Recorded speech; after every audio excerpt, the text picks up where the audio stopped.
ঢাকা বিশ্ববিদ্যালয়ে জামাতে ইসলামীর এত ভোট কোত্থেকে আসলো? আমার তো হিসেবে মিলে না ভাই। আমি বলতে চাই না জামাত কারচুপি করেছে, আওয়ামী লীগের সঙ্গে আঘাত করে ছাত্রলীগের সকল ভোট জামাত নিয়ে নিল। বিএনপির বিরুদ্ধে দেশে এবং এই দেশের বাইরে ষড়যন্ত্র হচ্ছে। আপনি বলতে পারেন যে হ্যাঁ, 5ই আগস্টের পরে তো বিএনপির লোকেরা অনেক অত্যাচার করতেছে ইত্যাদি ইত্যাদি। কথাটা সঠিক নয়। বিএনপির সঙ্গে আওয়ামী লীগ মিশিয়ে অপকর্ম করছে, সমস্ত দোষ বিএনপির উপরে আসছে।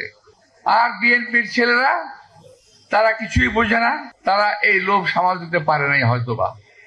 তার মনে রাখতে হবে, বিএনপি স্বাধীনতার ঘোষক।